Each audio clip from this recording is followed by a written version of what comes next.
नाजरीन अस्सलाम वालेकुम। IND टुडे न्यूज़ में आपका खैर मकदम करते हैं।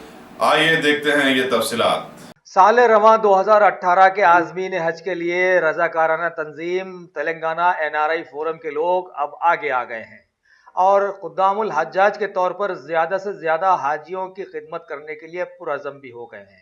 हर साल की तरह इस साल भी रज़ाकाराना तौर पर इस फोरम की जानिब से मना, मुज़दलिफ़ा और अरफात में सैकड़ों हाजियों की खिदमत अंजाम दी जाएंगी।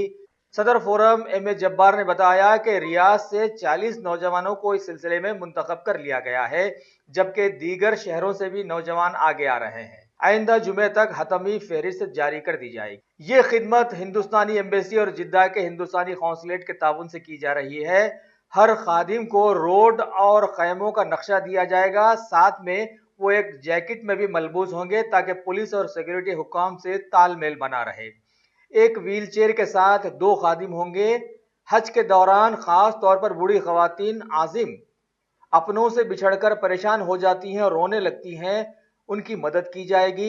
जुबान की नावक्तियत की वजह से भी कई हाजी परेशान हाल हो जाते हैं। नीज मेडिकल और रुकूम और दीगर अशियाओं की गुमशुदगी को भी ना होने देने के लिए सभी खादिम हरकत में रहेंगे। इस मौके पर रियाज में एक सेमिनार रखा गया जिसमें वहां की मारूफ शख्सियतों ने शिरकत की, जैसे Syed Masood Ahmad, doctor Mohammad Ashraf, Mohammad Atiq, senior journalist MA Basit. इनके साथ साथ कई लोगों ने इस सेमिनार में हिस्सा लेते हुए खादिमुल हज्जाज वाले ख्याल को सराहा और अपनी अपनी नेक तमन्नाएं पेश की।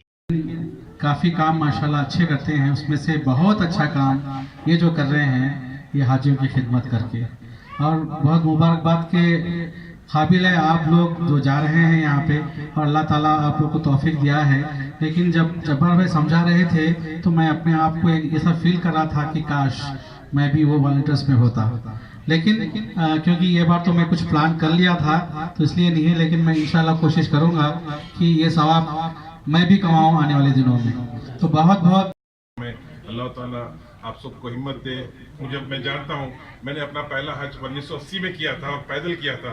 मेरे साथ एक ग्रुप था, तो हम लोग मक्के से मीना, मीना से मुज़दलिफ़ा, मुज़दलिफ़ा से अरफात, अरफात से फिर मीना, मीना से फिर जमरात वगैरह, फिर मक्का, फिर वापस पूरा हज पूरा पैदल किया था जब टनल्स भी नहीं बने हुए थे। और मैं जानता हूँ कि जो हाजी बाहर से आते हैं उनको कुछ भी नहीं पता होता है, वो बेचारे बहुत ही इनोसेंट होते हैं, उनको कुछ भी नहीं पता होता है।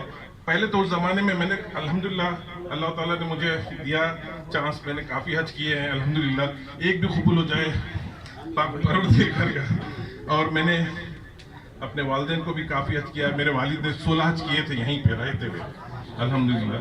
तो मैं जानता हूँ कि कितनी तकलीफ होती है, और जो आप लोग जो काम कर रहे हैं एक भी आप उनको। अगर आपने हमारे चैनल को सब्सक्राइब नहीं किया है तो आपको यहाँ सब्सक्राइब बटन दिख रहा है, उसे क्लिक करिए और सब्सक्राइब कीजिए, और साथ ही साथ बेल आइकॉन को भी क्लिक करिएगा जिससे कि आपको ताज़ा अपडेट मिलते रहें।